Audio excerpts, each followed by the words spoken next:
Itago niyo na lamang po ako sa pangalang Rimyon. Kung hindi ako nagkakamali, ang karanasan kong ibabahagi sa inyo ay nangyari noong nag-iedad 13 pa lang ako. Sa mga unang taon ito ng dekada 90. Nga pala, ang mga mababanggit na personalidad na kasama sa kwento ay ginamitan ko lamang po ng ibang pangalan. Wala akong muwang sa katatakutan talaga. Iniisip ko pa na normal lamang ito noon. Hanggang sa may nakapagpayo sa akin na yun na nga, may mali umano sa mga nakagawian ko. Simpleng buhay lang ang meron kami sa kabukiran ng bais. Hayupan, pagtatanim, at inaambagan na lamang ito ng pagtitipid. Siyempre kailangan ng sipag. Ang sabi sa akin ng Tatay Alrey, balang araw ay makakaraos din kami noon. Hindi man sila nakapagtapos ng pag-aaral ng nanay kong si Noela. Pagsisikapan nila na kaming magkakapatid ay may maaabot sa buhay. Hindi para sa kanila, kundi para sa kinabukasan namin. Oo, at may kapatid ako at dalawa sila. Ako ang pinakabunso. Ang panganay ay si Kuya Jim, habang ang sunod naman ay si Kuya Bastong. Itong panganay ay nag-aaral na noon sa kolehiyo. Sa bais lang din. Ang ikalawa ay nasa 4th year high school, habang ako naman noon, 2nd year na. Isang beses lamang sa isang linggo umuwi si Kuya Jim. Buhat ng doon kasi ito nagsistay sa bahay ng kaanak namin.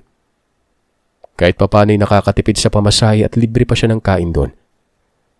Kapatid kasi ng Nani Noela ang pinagpustitan niya na sobrang bait at may magandang buhay. Sa tuwing umaga, ako ang pinakamaagang nagigising. Madaling araw pa lang ay gumagala na ako noon sa palayan namin. Inaayos ko yung pangtakot ng mga ibon at sinusuri ko din ng mga pilapil at baka may sira. Baka hindi magtimbang ang tubig sa bawat bloke ng mga tanimang yon. At bukod pa dyan, pinapandaw ko din yung mga bitag ko noon na laang. Para sa mga ibong tikling ito. Pakuro. At kung ano-ano pa. Sa tuwing naaalala ko yung mga sandaling yon ay napapailing na lamang ako at napapatawa. Itong kinawiwilihan kong ito, Sir Seth. Siya pala ang magiging tulay ng lahat ng karanasan kong yon. Isang pagkakataon habang papauwi ako galing sa palayan. Bigla akong tinawag ni Kuya Bastong. Para bang nagmamadali ito. Ito nga palang bahay namin ay malayo sa palayan. Mga 1 hektaryang distansya. Bago pa kasi makarating doon ay dadaan ka muna sa mahabang putikan at kangkungan. Pero may magkakasunod na bahay dito. Sa gilid nga lang ng putikan. Tapos mula sa bahay patungo sa kabilang banda. Mga 1 hektarya din ata ang layo bago pa ang kalsada. Sinalubong ko si Kuya tapos ang sabi nito, "Sinong kasama mo doon? May tao kasi bukod sa'yo eh. Tsaka ang tangkad nun ah." "Ha? Wala naman, Kuya, ako lang. Tsaka paano magkakaroon ng tao sa ganitong oras maliban na lang sa akin?" "Meron eh. Nakasunod pa nga siya sa'yo eh. Kapag dumadapa ka eh, dumadapa din siya na parang kasama mo sa pamamandaw." "Loko-loko talaga to. Tinatakot mo naman ako, Kuya." "Huy, hindi ako natatakot ah. May kasama daw. Ala, wala nga palang pasok ngayon ano?" Bigla akong naalala noon na araw pala yun ng Sabado. Napapakamot ako ng ulo. Nagmamadali pa naman ako ng uwi at akala ko'y paliliguin na kami noon. Bumalik ako sa palayan. Ito namang kapatid ko'y hindi na kumibo. Matatanaw lang kasi ang palayan mula sa amin kahit may ilang distansya pa bago makarating doon. Baka malikmata lang ito ni Kuya Bastong. Hindi ko na pinansin ang mga sinabi niya sa akin. Tumambay ako sa may kamalig namin na kung saan dito nakaugnay ang tali na may mga nakasabit na mga lata. Hinihila ito para kumalansing at pagtaboy yun ng maya. Magaan ang pakiramdam ko. Walang pasok eh. Pahiga-higa pa ako nun. Tinatanaw ko ang kalangitan na may makapal na ulap na unti-unting sumasabog dahil sa pagtama ng araw. Kasisilang lang kasi ng araw sa mga puntong ito. Nakatagpilok ako o nakaidlip nun. Nanaginip ako. Yung tipong para bang nasa paraiso ako nun. Namamaya ng berdeng kagubatan, may batis, talon, may ulap sa unahan na halos sumalik na sa kalupaan at maraming hayop. Ang iba dito ay hindi pamilyar sa akin. Tapos may umang pa, yung helmet crab ba? Paano nagkaroon ng umang sa gubat, diba? Hanggang sa nakarinig ako ng tinig at galing sa lalaki.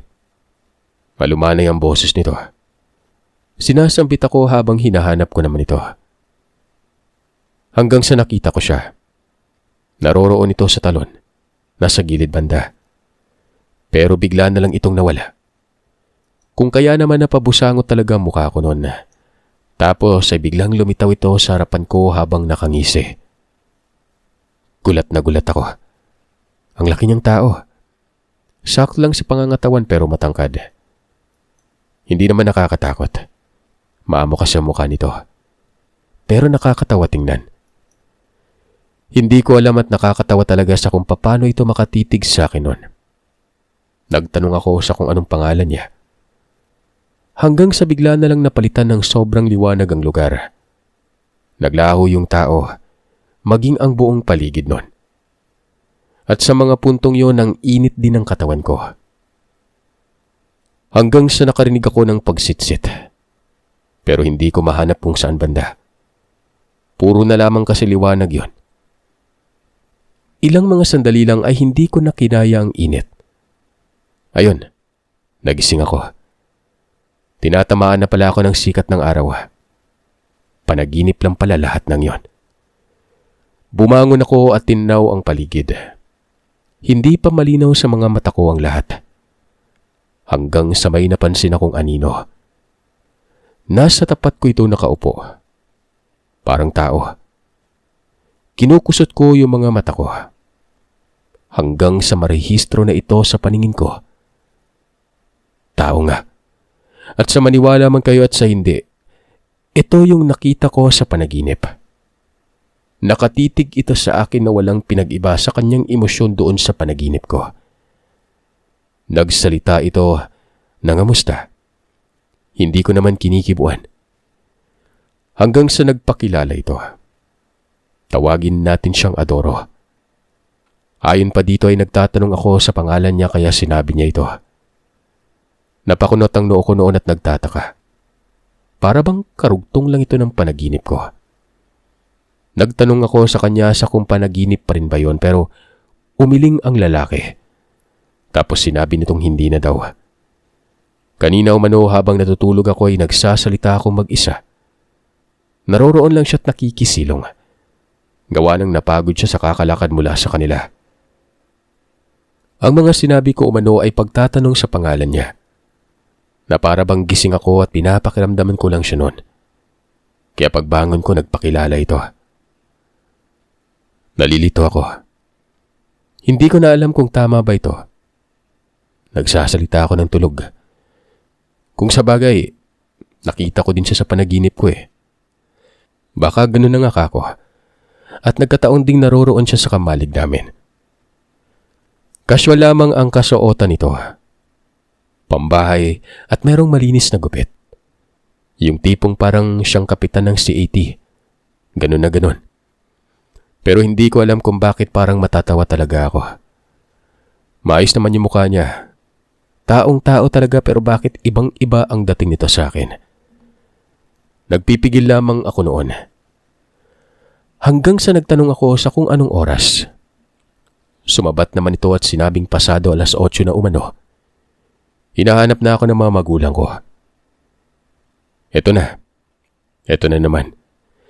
Papanong alam niya na hinahanap ako at papanong alam niya din ang oras? Napagtatanto ko kasi na wala siyang orasang dala. Pero hindi ko na lamang pinansin yon. Kako magsawa siya sa kamalig kung gusto niya. Pwede siyang tumambay doon kahit anong oras. Pagkatapos noon ay umuwi na ako.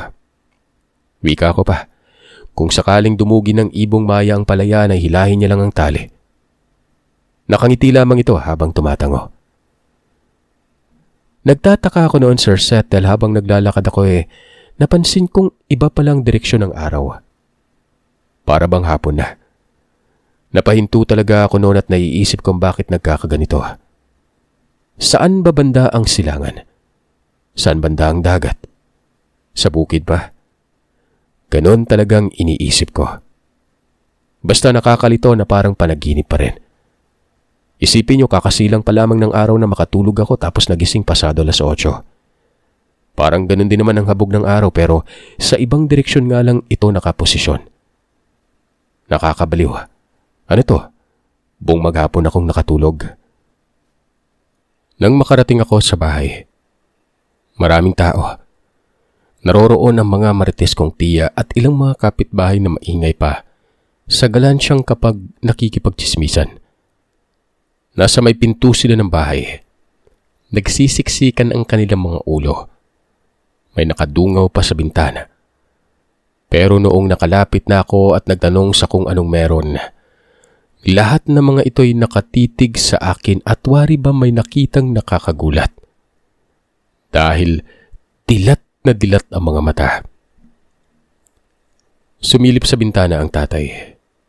Sumimangot ang mukha at biglang umiyak yon. Lumabas siya ng bahay, niyakap ako at tinagkan. Ito namang si nanay may bitbit na walis tingting tapos sinabing, Nasaan ka galing? Saan ka galing ha? Kanina ka pang umaga hinahanap. Sabi ng kapatid mo'y bumalik ka daw sa palayan. Ngayon may nakita daw siyang kasama mo. Saan ka galing? Sumagot ka. Hapon na. Napapaluwa si nanay noon habang sinesermonan ako nito.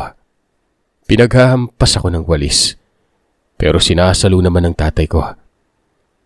Habang nangyayari naman ito ang mga kapitbahay pinaalis ng kuya. Binuhat ako ng tatay. Dinala sa kusina. Pinakain at kinausap. Nagtanong sa kung nasaan daw ako at magkabaliw-baliw umano na sila sa kakahanap sa akin. Dito ay sinabi kong naroroon lang naman ako sa Kamalig. Kaaga-aga sinesermonan ako. Pero tinuro sa akin ng tatay ang orasan. Hapon na daw. Pasado 3:00 na. Wala umano ako sa Kamalig.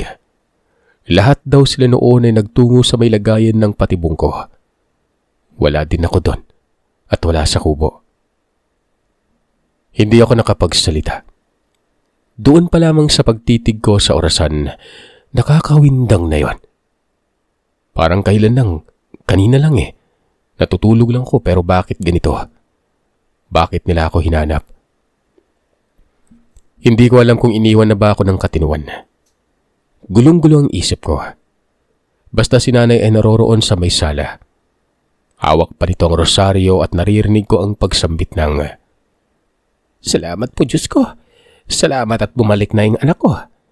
Pangit naman siya yung mga gwapo ang kunin nyo. Kako sa sarili ko bakit ito nangyari. Bakit parang iba ata ang mga kaganapan? Bakit nagkaganoon samantalang alam ko naman na natutulog lamang ako noon? Bakit hindi nila ako nakita doon? Nagpahinga na lang ako. Ito nga palang bahay namin ay sapat lang sa laki. Isa lamang ang silid tulugan. Kami ng kapatid ko ang natutulog dito. Sila nanay kasi ay sa labas at doon sa sala yon. Ang sala na ito ay may harang lang na aparador na ginawang dibisyon at ang sa likod kusina na. Basta ang silid ay nakaangat sa lupa ng bahagya. May silong na sakto sa taong gumagapang. Tapos may beranda kami na kung saan naman ang nasa tapat ay bahay ng kapatid ni tatay. Pero may distansya ito. Nasa gilid ng daan ang bahay nitong kapatid ni tatay. Silang lahat ng mga sandaling yon nasa sala. Maging ang kapatid ko'y naroroon at natulog. Hindi ito tumabi. Hindi naaalis sa isip ko ang pagkabagabag na hanggang sa mga puntong yun, nakasalansan pa rin sa diwa ko.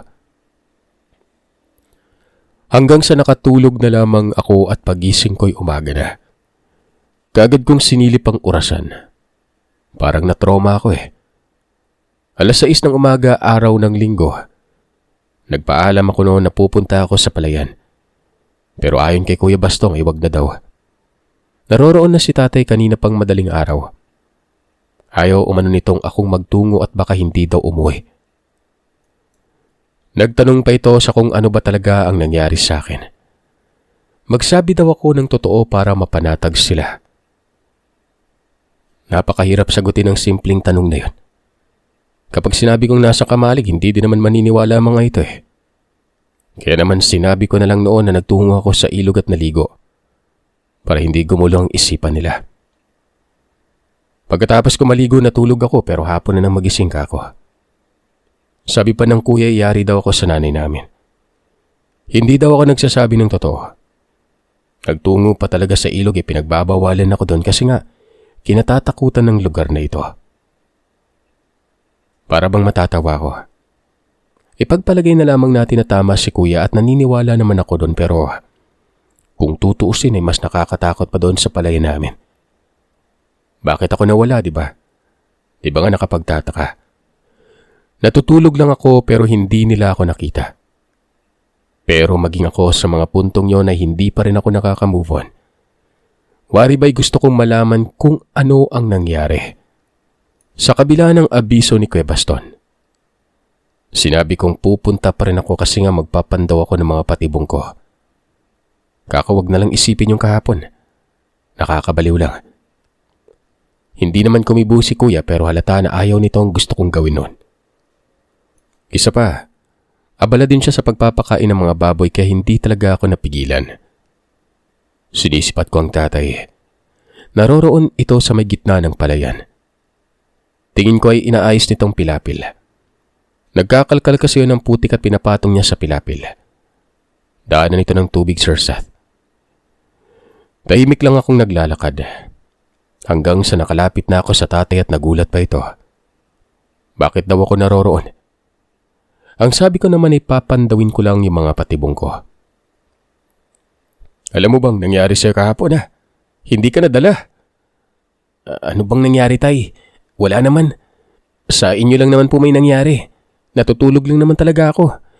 Baka hindi nyo lang talaga ako napansin na nasa kamalig. Pati nga po ako naguguluhan eh.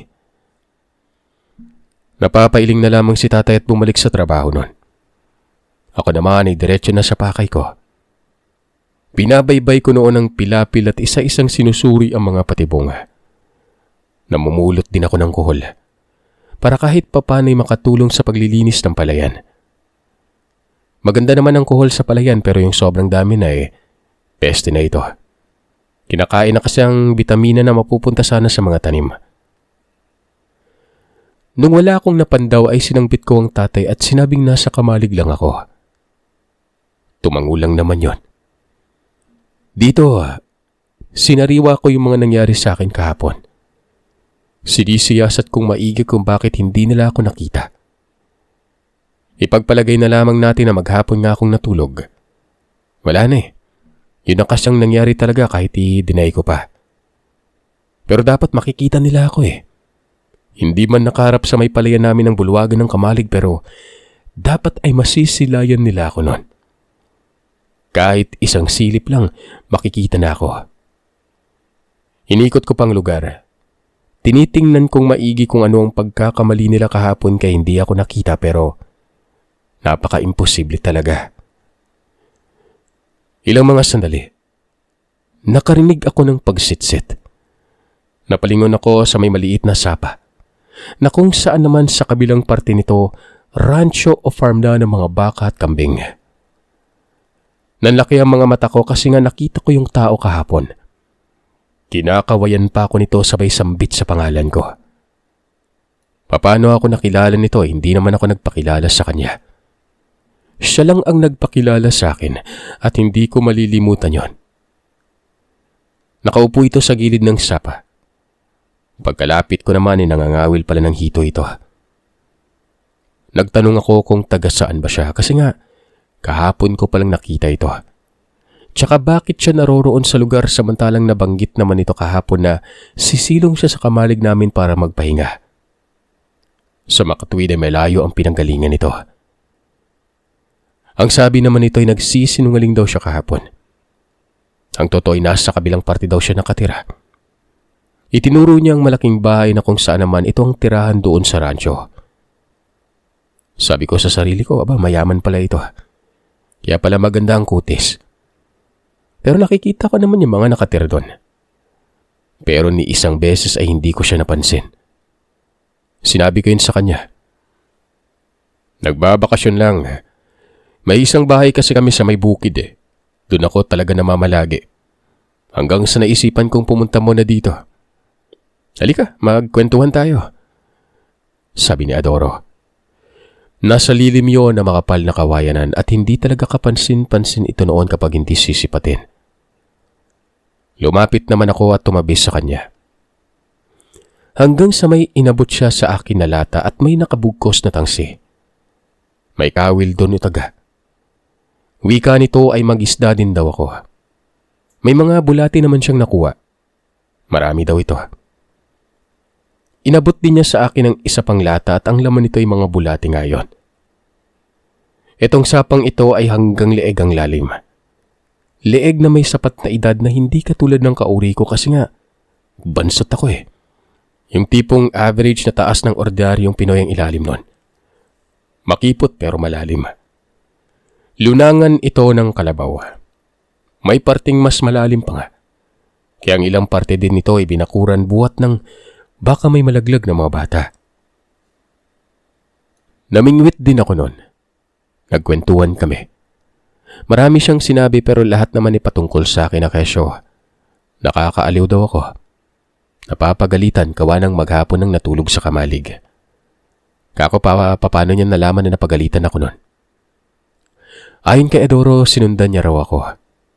Hindi ko lang daw siya napansin dahil maraming tao sa bahay namin banda. Nakita pa nga niya umano ang kuya ko na umiiyak nun. Dagdag pa nito. Dahil nakakaaliw daw ako may ibibigay siya sa akin. Pero bukas na lang daw. Nagtanong naman ako sa kanya sa kung ano yon. Basta magugustuhan mo. Itago mo Makakatulong sa yun. Nakakatuwa ka kasi. Alam mo bang ikaw lang yung sadya ko dito? Ako? Ngayon pa lang tayo nagkausap eh. Tsaka bakit ako nakakatuwa? Hindi naman ako aso, hindi naman ako pusa. Gwapo naman ako Nakikita kasi kita sa madaling araw. Katulad mo'y maaga din ako nagigising. Sige na, umuwi ka na at baka hinahanap ka na naman. Bakat pa yung latay sa binti mo. Umalis nga ako nun. Si tatay ay naroroon na sa kamalig na parang may hinahanap. Hanggang sa nakita ako nito at nagmumura. Nagtanong kung saan ako galing. Sabi ko, sa may sapa lang. Pinauwi na ako nito pagkatapos.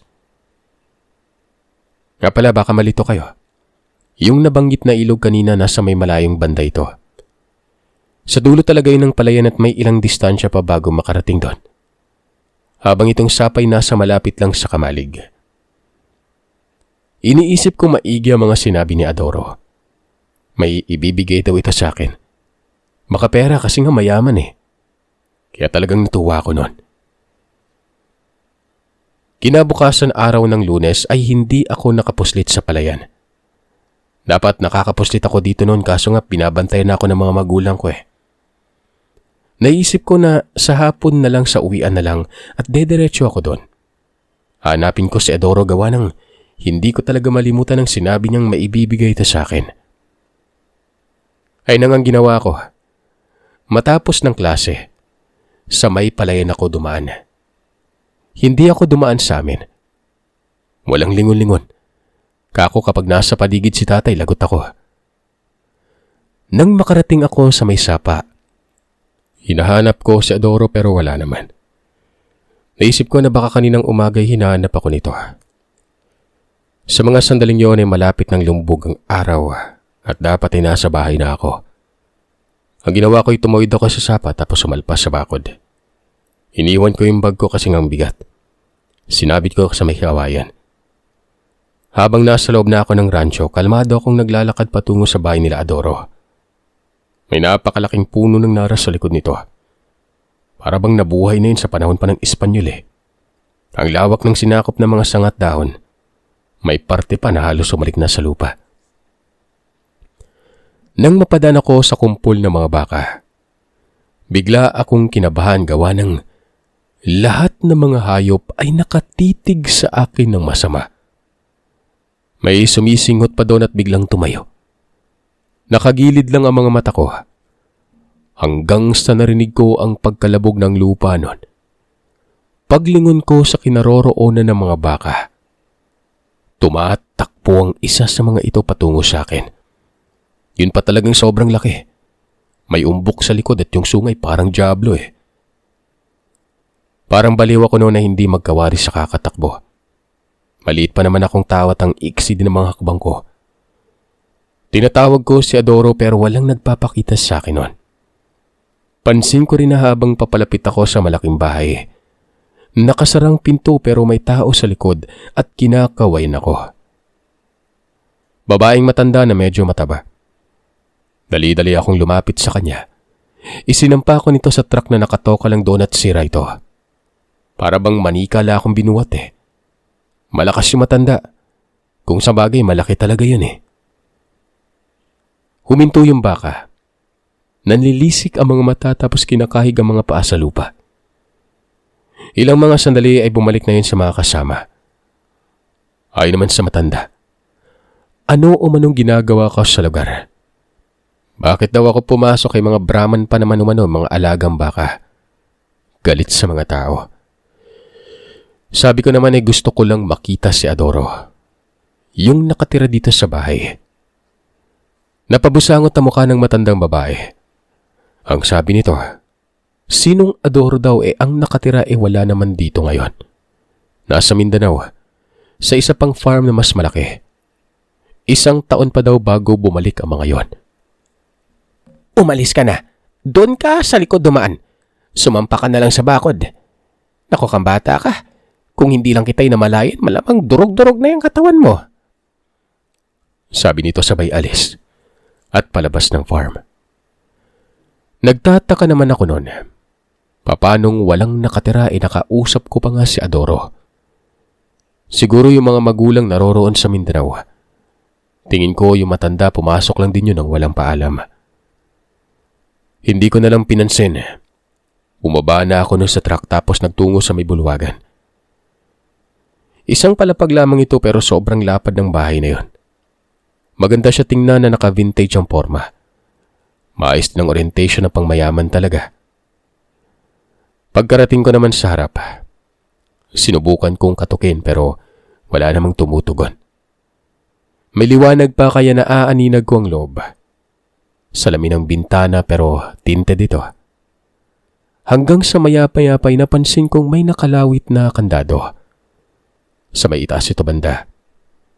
Dito ko na napagtanto na wala talagang tao. Nabad trip ako nun. Naisip kong pinaglololo ko lamang ako nitong si Adoro. Kapag nagpakita pa sa akin ulit yun ay hindi ko napapansinin pa.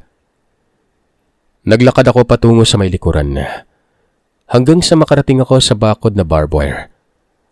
Umakyat ako sa good na kawayan pero naudlot yun nang may tumawag sa aking pangalan. Boses ni Adoro. Tumatawa pa ito at paglingon ko'y nasa gilid siya ng puno ng nara.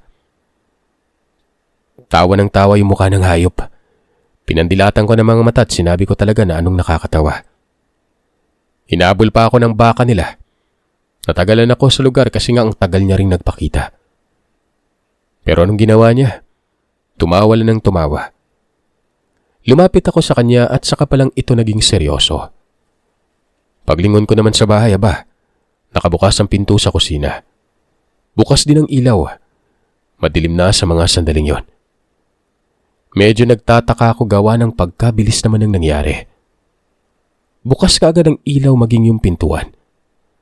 Kakatalikod ko lang. At naroroon na siya na parabang kanina pa ito nag-aantay. Inangat niya ang kanyang kamay. Tapos sinabi nito na tanggapin ko daw ibibigay niya. Nakatikom ang kamao. Hindi ko naman inabot yon kasi nga baka kalokohan lang. Lalo pa yung mukha parang tatawa na naman ito. Ano ba? Ito. Tanggapin mo. Sabi nito na parabang nagalit pa. Ipakita mo kasi. Malay ko ba kung anong laman yan? Mamaya palaka pala yan. Basta. Iangat mo yung kamay mo. Sige ka. Tatawagin ko yung baka kung magmamatigas ka pa. Sumusunod pa naman sa akin yung mga yan. Walang ano-anong inabot ko na ang kamay ko. Sino bang may gustong habulin ulit ng baka? Inilapit niya ang kamay niya at may nalaglag sa palad ko. Pinatikom niya ang kamao ko. Saka ko palang daw tignan kapag sinabi ko na daw na iingatan ko ito at hindi ipapamigay. Iingatan ko to. Hindi ko ipapamigay. Yun lang ba? Wala nang iba? Ulitin mo, Bansot. Ayusin mo yung pagkakabanggit. Tatawagin ko talaga yung mga baka. Sige na nga. Iniingatan ko ito at hindi ko ipapamigay. Wika ko noon na may pahabol pang pangako. Pinapikit niya ang mga mata ko tapos magbilang daw ako ng 10 saka ko palang tingnan ito. Dama ko ang napakawalang kwenta ng ibinigay niya. Hindi naman pera eh. Hindi din mabigat. Magaan lang pero malamig sa kamay. Ako naman itong nauto. Nagbilang ako habang nakapikit ang mga mata. Pagkasampu na tiningnan ko ito. Napabusangot ang mukha ko. Paano ba naman kasi parang malaking ngipin ito? Dahil sa pandidiri ay binitawan ko yon. Sinipat ko si Adoro pero wala na ito sa harapan ko. Unang nasa isip ko'y baka nagtago yon. Paglingon ko naman sa bahay nila, nakasara na ang pinto at patay na rin ang ilaw. Napapamura ako ng mga sandaling ito. Sabi ko na nga ba'y kalokohan lamang yon. Sinigawan ko, sabi ko baliw siya. Naayaw ko na sa kanya. Pagtalikod ko ay napansin kong may kuminang sa lupa. Kung kaya naman tiningnan ko ito. At ganoon na lamang ang panlalaki ng mga mata ko. Saksing buhay ako at kitang-kita kong umaamag ang malaking ngipin. Para bang nagbabaga. Tapos kikislap ng saglit at mawawala. Umupo ako at tinitigan itong maigi. Nagliliwanag na kulay pula. Basta ganun. Kinuha kong muli at dito ay para bang may gumapang sa palad ko hanggang sa buo kong katawan. Damang-dama ko ang panginginig ng mga kalamnan ko. Pero napakasarap nito sa pakiramdam. Hanggang sa nawala yung liwanag nito. Kung ano yung posturang original niya ay gano'n na yon. Parang laruan. Sabi ko sa isip ko, ito na yung bagay na ikakasi ako. Ang pangit. Di baterya to eh. Nasa loob. Magpaganon pa man ay isinilid ko ito sa bulsa. Nang makarating ako sa bahay, umulan ng sermon. Wala na sa tamang oras yung pag-uwi ko nun. Mag-aalas 6 na. Hindi naman na ako kumibo pa. Kumain na lamang ako at nagkunwaring nag-aaral. Mula ng araw na yon ay hindi ko na nasilayan pa si Adoro. Tinatawag ko pa nga doon banda sa may kawayanan. Nakatungtong ako sa guod tapos sinisigawan ko ito. Ako walang kwentang ibinigay niya. Pero dahil sa nakapangako ako na hindi ko wawalain ay napilitan ako noong iligpit. Pero nagtataka ako gawa ng hindi na umaamag ito. Singlaki ito ng isang daliri ko. Mahaba na para bang ngipin talaga. Kinakalikot ko ngayon sa inakalang di baterya. Iniisip kong ganoon siguro yung mga laruan ng mga mayaman. Pero magpaganon pa man mga walang kwenta. Sa kabila ng lahat ay hindi ko na talaga nasilayan pa si Adoro. Hanggang sa naani na lang ang palay namin at hindi na ako naman daw nun. Nakatambay na lamang ako sa bahay. Pero ramdam ko na tila may kakaiba sa akin. Alam niyo yung parang tumalino ako at may malakas na pangangatawan. Tama kayo nang narinig at tinaamin ko talaga ito. Mantakin niyo Sir Seth, mahina yung kokote ko eh. Kahit anong gawin ko'y makakalimutin talaga ako. Hindi ko kaagad nakakabisado yung mga pinag-aaralan namin noon. Pero ngayon naging agresibo ako tapos lahat ng tinuturo ng guro. Mabilis kong naiintindihan. Maging sa math nga noon eh, nakakasabay na ako sa pagsusulit. Tapos syempre uso nun yung laro kapag uwian, di ba? Habulan at kung ano-ano pa. Mabilis akong tumakbo at hindi napapagod. Malakas din ako na kaya ko ang isang container ng tubig ng walang pahipahinga nun.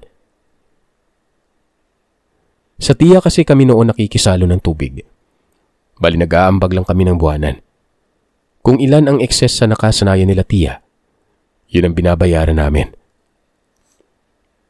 Ang kapatid kong si Kuya Bastong, napapansin na rin ang kakaiba sa akin. Hanggang sa mga magulang namin napansin na rin yun. Natanong pa ako minsan ba't daw ang lakas ko tapos mabilis kumilos. Hindi naman ako nagsasalita. Aminado din kasi akong may nagbago talaga. Isang hapon, itong si Kuya Bastong ay nagtatatakbo pa uwi. Nakikita ko siyang parang balisa.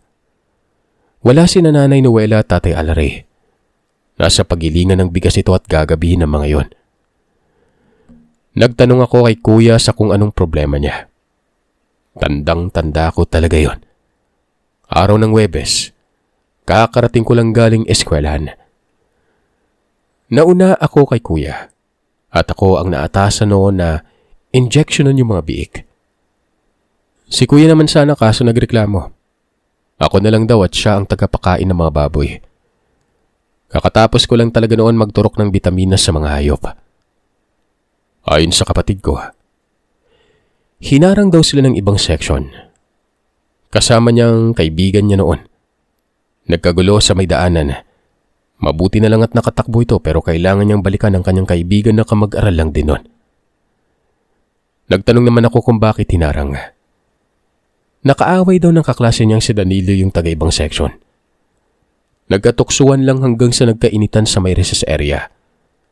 Hanggang sa noong uwian, nambagat na ito at nagkahabulan kanina sa may maisan patungo sa palayan.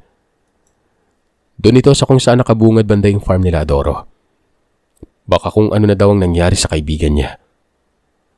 Ano ba tong nakain ng kuya ko kumuha ng itak yon. Inawat ko naman. Sabi ko wag. Huwag niya nang balikan at baka mapano pa siya. Baka din makapatay pa yung Kuya Bastong. Pero hindi. Mainit masyado yung ulo. Ako noon ay walang nagawa kung hindi ang iwan na lang yung mga biik. Nakayapak pa ako, walang tsinelas.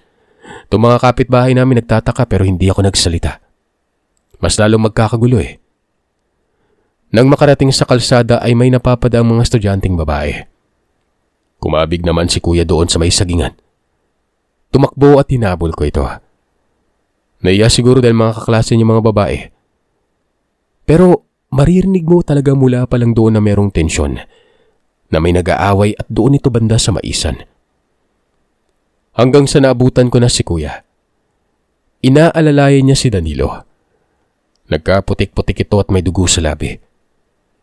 Nakahinga ako ng maluwag gawa ng wala doon yung mga kaaway. Pero nagtanong si Kuya Bastong sa kung nasaan na daw yung mga yon. Sinabi naman itong si Danilo na kakaalis lang at pabalik na yun sa bandang kalsada. Pinasandal lamang ni Kuya ang kaklase niya sa puno ng saging at sinundan naman ang mga kaaway nila. Kako sa may kalsada pa talaga yon. Humarang na ako nun. Walang ano-anong niyakap ko si Kuya at inagaw ang itak. May taluban naman ito kung kaya't nahahawakan ko. Hindi ko alam pero nagawa kong patumbahin ng Kuya Bastong. Nagulat pa ito. Sinipa ko ang itak. Nagalit na ako nun. Gusto mo talaga ng away, Kuya? Mano-mano lang. Huwag kang gumamit ng itak. Tara, sundan natin. Uminit ang ulo ko noon na hindi ko alam kung saan ako humugot ng tapang. Ulitin ko, sir, at maliit akong tao. Maliit din naman si Kuya kaso maskulado ito. Sinundan ko ang mga kaaway nila. Naroroon na sa may kalsada. Tinawag ko ito at hinamon ko ng suntukan pero pinagtawanan ako kung kaya mas nainis ako nun. Tatlo ito. Isa dito ay kakilala ko at kung hindi ako nagkakamali. Anak ng manghihilot sa amin yon. Malaking tao. Ito namang dalaway patpatin pero barambado ang mukha. Tinalikuran lang ako. May palis na daan sa tawid ng kalsada doon. Doon sila nagtungo. Mahabang eskinita ito na ang bawat gilid ay tubo.